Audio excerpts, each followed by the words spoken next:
गर्मी में कंजूस सहेली का फ्रिज। रागिनी अपने पति और 5 साल की बेटी के साथ एक छोटे से गांव साजनपुर रहती है। साजनपुर गांव वैसे तो बहुत सुंदर और खुशहाल गांव था, लेकिन जैसे ही गर्मी का मौसम शुरू होता है वैसे ही गांव में पानी की कमी होने लगती है। हे राम, इस गर्मी ने तो आज मार ही डाला। क्या हुआ जी?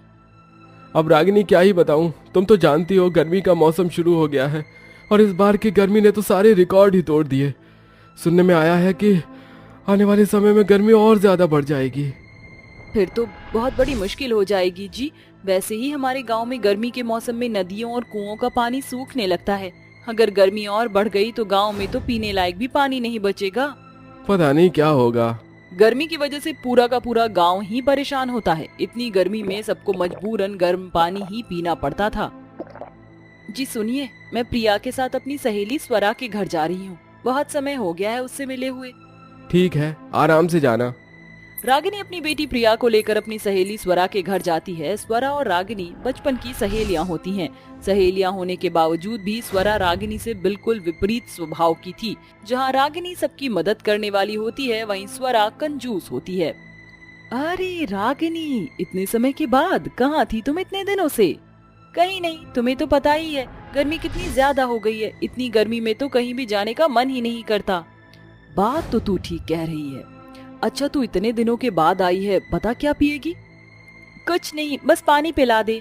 स्वरा अपने किचन में जाती और अपने फ्रिज से ठंडा पानी निकालकर रागिनी और उसकी बेटी को देती है, जिसे पीकर अरे इतना ठंडा पानी, आज से पहले मैंने इतना ठंडा पानी नहीं पिया। मम्मी, पानी तो बहुत अच्छा लग रहा है। लेकिन इतनी गर्मी में इतना ठंडा पानी तुम कहाँ से लेकर आई हो? हमें तो कहीं पर भी इतना ठंडा पानी नहीं मिला। इतनी गर्मी में तो मटके का पानी भी गर्म हो जाता है, लेकिन ये इतना ठंडा कैसे है? ये मटके का पानी नहीं है, बल्कि फ्रिज का है। क्या? फ्रिज? लेकिन ये फ्रिज क्या होता है? इसके अंदर हम गर्मी में पानी को ठंडा कर सकते हैं। क्या सच में? हाँ हाँ, सच में। इतना कहकर स्वरा रागिनी को अपने किचन में फ्रिज दिखाने के लिए ले जाती है, जिसे देखकर रागिनी बोलती है, ये तो बहुत अच्छी चीज है। मैं भी सोच रही हूँ कि फ्रिज ले लेती हूँ, फिर हम रोज ठंडा पानी पिया करेंगे। क्या तुम फ्रिज लोगी? तुम जानती भी हो इसकी कीमत क्या है? कितने का है ये? ये पूरे 25,000 का है। क्या? 25,000? ये तो बहुत महंगा है। तभी तो बोला कि तुम इसे नहीं खरीद सकती। स्वरा की बात सुनकर रागिनी को बुरा तो बहुत लगता है, लेकिन रागिनी ये जानती है कि स्वरा गलत नहीं कह रही है। रागिनी अपनी बेटी को लेकर वापस अपने घर आ जाती है और सारी बात अपने पति को बताती है, जिसे सुनकर क्या तुम सच कह रही हो? लेकिन इतने सारे पैसे तो हमारे पास है नहीं। अब ऐसी ही कुछ दिन बीत जाते हैं और एक दिन फिलहाल तो मैंने प्रिया को दवाई दे दी है, लेकिन आप ठंडे पानी की पट्टी इसके सिर पर रखिएगा। बुखार बहुत तेज है और अभी प्रिया बहुत छोटी है, इसलिए मैंने इसको हाई पावर की दवाई नहीं दी है। ठंडे पानी की सिकाई से इसे काफी आराम मिलेगा। ठीक है डॉक्टर साहब। इस तड़कती भड़कती गर्मी में हम ठंडा पानी कहाँ से लाएंगे? रागिनी, तुम्हारी सहेली है ना स्वरा, तुम उसके घर से ठंडा पानी ले आओ। ध्रुव के इतना कहते ही रागिनी अपनी सहेली के घर ठंडा पानी लेने के लिए चली जाती है। अरे रागिनी, तुम यहाँ, वो भी इस समय? क्या करूँ स्वरा, प्रिया की तबीयत बहुत खराब हो रही है। डॉक्टर ने उसके सर पर ठंडे पानी की पट्टी रखने को कहा है, और तू तो जानती है ना कि कितनी गर्मी है, कहीं पर भी ठंडा पानी नहीं मिल रहा है। इसलिए मैं तेरे पास आई हूँ। तेरे घर में तो फ्रिज है ना, तो उसमें से मुझे ठंडा पानी दे दे। लगता है ये ठंडा पानी पीने के लिए अपनी बेटी की झूठी तबीयत खराब होने का नाटक कर रही है। मैं तो इसे एक बूंद भी ठंडा पानी ना दूं। अरे यार, तू भी अब आई है। ठंडा पानी तो सारा का सारा खत्म हो गया। अब पानी को दोबारा ठंडा होने में टाइम लगेगा। क्या? सारा ठंडा पानी खत्म हो गया? अब मेरी बच्ची का क्या होगा? इतना कहकर रागिनी वहाँ से निराश होकर चली जाती है। स्वरा, तुमने रागिनी से झूठ क्यों बोला कि पानी खत्म हो गया है? पानी तो है। तुम चुप रहो जी। अगर आज मैं इसे पानी दे देती तो ये हर रोज हमारे घर ठंडा पानी मांगने आती। और वैसे भी मैं जानती हूँ ये झूठ कह रही है। ये अपनी बेटी की तबीयत खराब होने का बहाना करके ठंडा पानी लेने आई थी। अब ऐसे ही कुछ दिन बीत जाते हैं। रागिनी की बेटी की तबीयत में कुछ ज्यादा सुधार नहीं आता और अब धीरे धीरे गांव में सबको पता चल जाता है कि स्वरा के घर में फ्रिज है, जिससे वो ठंडा पानी आता है। सभी गांव वाले ठंडे पानी की आस में स्वरा के घर में जाते हैं, लेकिन स्वरा सबको कोई ना कोई बहाना करके पानी देने से मना कर देती है। अरे मैंने सुना है आपके घर में पानी को ठंडा करने वाली मशीन है, जिसमें से ठंडा पानी आता है। अरे भैया, क्या मुझे ठंडा पानी पीने को मिलेगा? भाई साहब, पानी तो मैं आपको दे देती, लेकिन कमबख्त ये लाइट ही चली गई। अब लाइट ही नहीं आ रही तो पानी कैसे ठंडा होगा। स्वरा के इस कंजूस पने की वजह से वो किसी की भी मदद नहीं करती। ऐसे ही कुछ दिन बीत जाते हैं कि अचानक से एक दिन गांव में बहुत तेज तूफान आता है, जिसकी वजह से गांव की बिजली कट जाती है और बिजली कट जाने से स्वरा का फ्रिज, एसी कुछ भी काम नहीं करता। कितनी गर्मी है, मैं तो मर ही जाऊंगी। इतनी गर्मी में ना तो खाने को एसी की ठंडी हवा है और ना ही पीने को फ्रिज का ठंडा पानी है। क्या हुआ स्वरा, तुम्हारी हालत इतनी कैसे खराब हो रही है? आपको तो पता है ना कि मुझे गर्मी में रहने की बिल्कुल भी आदत नहीं है। इतना कहते ही गर्मी की वजह से स्वरा बेहोश हो जाती है। स्वरा, क्या हुआ तुम्हें? अब मैं क्या करूं? अब तो डॉक्टर को ही बुलाना पड़ेगा। देखिए, घबराने की कोई बात नहीं है, बस गर्मी की वजह से इन्हें चक्कर आ गए हैं। इतना कहकर डॉक्टर रागिनी की बेटी को देखने के लिए चला जाता है। प्रिया की हालत तो वैसी ही है। मैंने आपको इसके सिर पर ठंडे पानी की पट्टी रखने को कहा था ना। डॉक्टर साहब, आप तो जानते हैं ना, गांव में कहीं पर भी ठंडा पानी नहीं है, तो मैं कहां से ठंडा पानी लाती। जी, मैं आपकी हालत समझ सकता हूँ। इस गर्मी की वजह से तो स्वरा की भी तबीयत खराब हो गई है। स्वरा की तबीयत खराब होने का सुनकर रागिनी फौरन उसके पास चली जाती है। तुम ठीक हो ना? मेरी तो सिर्फ कुछ ही देर में गर्मी की वजह से इतनी हालत खराब हो गई, और ये बेचारे गांव वाले न जाने कैसे इतनी गर्मी में रहते हैं और गर्म पानी पीते हैं। स्वरा को अपनी गलती का एहसास हो जाता है और अब वो गांव में हर किसी को ठंडा पानी दिया करती थी। ठंडे पानी की वजह से रागिनी की बेटी की तबीयत भी सही हो जाती है और अब गांव में किसी को भी ठंडे पानी के लिए तरसना नहीं पड़ता है। दोनों काम चोरों को मैं अच्छे से जानती हूँ। तुम दोनों को तो बस काम ना करने का कोई बहाना चाहिए। अरे काम से इतना बचकर क्या ही करोगी? क्या तुम्हें घर की ये हालत दिखाई नहीं देती? माँ, आप ऐसा क्यों कहती हो? हम घर की सारी साफ सफाई करते तो हैं। माँ जी, मैंने सुबह ही तो पूरे घर की साफ सफाई की थी, लेकिन आप कह रही हो कि ये गंदा है। आपको ये कहाँ से गंदा दिख रहा है? बस बस बस, बहुत हुआ। मेरे साथ बहस करने की सोचना भी मत, नहीं तो अच्छा नहीं होगा। जो कहा है उसे चुपचाप करो। दोनों बहू सर हिलाकर उसे हाँ कर देती हैं, जिसके बाद शकुंतला वहाँ से चली जाती है। उसके जाने के बाद रेखा और अनु दोनों मिलकर घर की दोबारा से साफ सफाई करती हैं और साफ सफाई करते हुए एक दूसरे से कहती हैं, जब देखो हमारे ऊपर ऐसे अत्याचार करती रहती है। अरे इनकी 3 अंग्रेजन बहू भी तो हैं, उन्हें हमारी सास क्यों कुछ नहीं कहती है? कहा तो तुमने बिल्कुल सही है, लेकिन तुम ही बताओ, क्या हम दोनों उनके मुकाबले हैं? एक तो हम दोनों की काली कलूटी सूरत है और ऊपर से हम गरीब परिवार से हैं और दहेज में कुछ भी नहीं लेकर आई हैं। हमारी तीनों देवरानियां दहेज में दुनिया भर का सामान लेकर आई हैं। लेकिन हम इस घर की बड़ी बहू हैं। माँ जी हमारे साथ ऐसा क्यों करती है? मुझे ये बात समझ नहीं आती।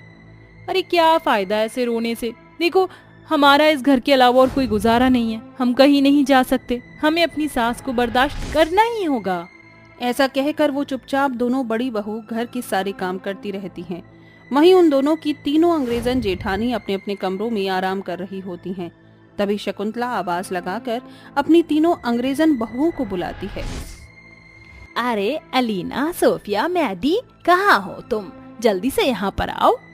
शकुंतला के बुलाने पर अपनी तीनों अंग्रेजन बहू उसके कमरे में आ जाती हैं और कहती हैं, क्या हुआ सासू माँ, आपने हमें क्यों बुलाया है? हम तीनों आराम से अपने कमरों में आराम कर रही थी, आपने हमारा आराम खराब कर दिया। अब कुछ बोलोगी भी? हाँ हाँ, बताइए ना सासू माँ, क्यों बुलाया है आपने हमें यहाँ? तीनों को एक एक पॉली बैग देती है और वो कहती है, आज बनारसी साड़ी वाले के पास गई थी, वहाँ मुझे ये 3 साड़ियाँ पसंद आई तो मैंने सोचा कि तुम्हारे लिए ले लो। वैसे भी तुम इन छोटे छोटे कपड़ों में घर के अंदर यहाँ से वहाँ घूमती रहती हो। आजकल बाहर वाले मुझे कुछ ज्यादा ही ताने कसने लगे हैं। आप कहना क्या चाहती हैं कि आपके कहने पर मैं और ये दोनों भी ये साड़ी पहने? इसका मतलब आप हमारे पहनावे पर रोक टोक करना चाहती हैं? ऐसा नहीं है बहू, मैं तो बस ये चाहती हूँ कि सभी को लगे कि मेरी अंग्रेजन बहू बहुत सुंदर और समझदार और संस्कारी भी है। अपनी सास के मुंह से अपनी तारीफ सुनकर वो तीनों खुश हो जाती हैं और साड़ी लेकर अपने कमरों में चली जाती हैं। जिसके बाद शकुंतला रसोई में जाती है और अपनी तीनों अंग्रेजन बहुओं के लिए फ्रिज के अंदर से फल निकालकर काटना शुरू कर देती है। मेरी प्यारी प्यारी सुंदर बहुओं को मेरे हाथ की फ्रूट चाट बहुत पसंद आएगी। मैं उनके लिए बनाकर उन्हें देकर आती हूँ। पता नहीं उन्होंने सुबह से कुछ खाया है या नहीं। शकुंतला फटाफट चाट बनाती है और अपनी तीनों अंग्रेजन बहुओं को दे देती है। ऐसे ही वो हर थोड़ी देर में अपनी तीनों बहुओं के लिए कुछ न कुछ करती ही रहती है, लेकिन इस बात का उसकी तीनों अंग्रेजन बहू फायदा उठाने लगती हैं। अरे मैं तो बहुत थक गई हूँ, मेरी कमर में बहुत दर्द हो रहा है और मेरे सिर में तो बहुत दर्द हो रहा है, कुछ भी करने की हालत में नहीं हूँ और मुझे तो चक्कर भी आ रही हैं। लगता है हमारे खून में फास्ट फूड खाने की कमी हो रही है। माँ जी, आप हमारे खून की ये कमी पूरी कर दोगी? तुम तीनों कहना क्या चाहती हो? हम तो बस इतना कह रहे हैं कि आप हमारे लिए बाहर से कुछ मंगवा दीजिए ताकि हमारे खून में ये हो रही कमी खत्म हो जाए। मेरी प्यारी बहुओं को बाहर के खाने की इच्छा हो रही है, कोई बात नहीं, मैं तुम्हारे लिए अभी बाहर से कुछ मंगवा देती हूँ। शकुंतला अपना फोन उठाती है और जोमेटो से मोमोज, चाउमीन और चिली पटेटो ऑर्डर कर देती है। देखते ही देखते एक के बाद एक ऑर्डर आना शुरू हो जाता है। जैसे पहले डोमिनोज पिज्जा आता है, उसके बाद चिली पटेटो आते हैं और उसके बाद मोमोज आ जाते हैं। वाह, क्या बात है माँ जी, बहुत स्वादिष्ट है, आपने तो हमारा दिल ही खुश कर दिया। हाँ हाँ सासू मॉम, ये तो बहुत ही स्वादिष्ट है, खाकर आनंद आ रहा है। लगता है अब हमारे खून में फास्ट फूड की कमी धीरे धीरे कम होने लगी। पेट भर कर सारा फास्ट फूड खाने के बाद वो तीनों अपने कमरे में जाने लगती हैं।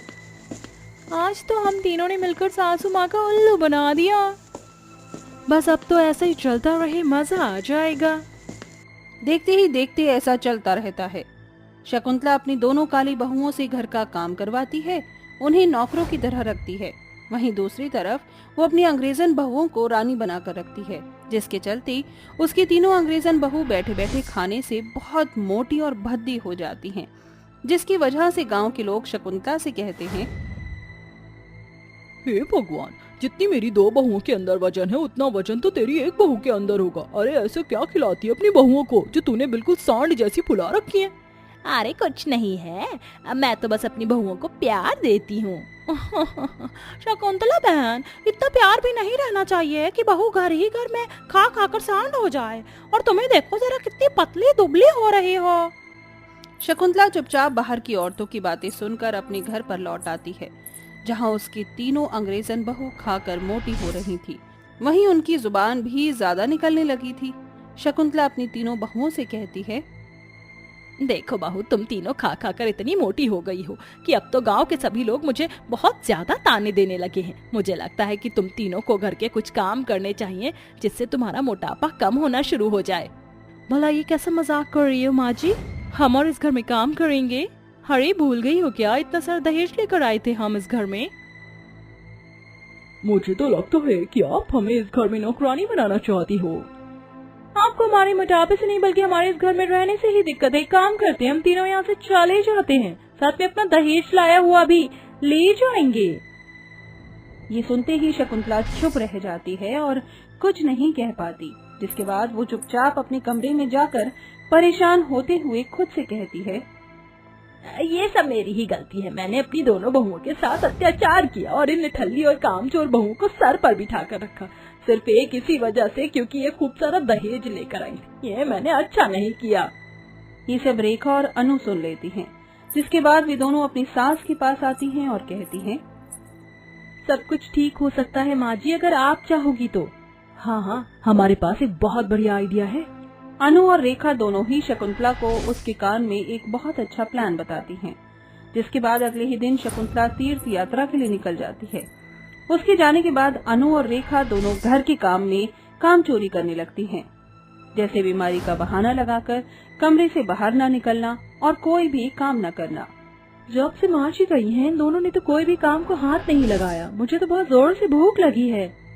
हे गॉड, जरा देखो तो सही, कितना गंदा हो रहा है हमारा घर। लेकिन वो दोनों तो बीमार हैं, अब हमें ही घर का सारा काम करना होगा। सोफिया, मैडी और अलीना तीनों मिलकर घर का काम और खाना बना लेती हैं, क्योंकि उनके पास और कोई रास्ता नहीं था। ऐसे ही कुछ दिन बीत जाते हैं और वो घर के काम करते करते पहले की तरह पतली और फिट एंड फाइन हो जाती हैं।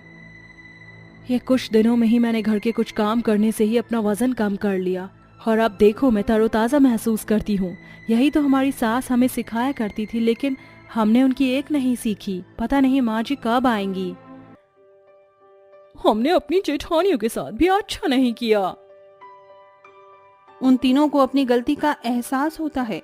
सबसे पहले वो अपनी जेठानियों से माफी मांगती हैं और जब शकुंतला तीर्थ यात्रा से वापस आ जाती है तो उससे भी माफी मांगती हैं।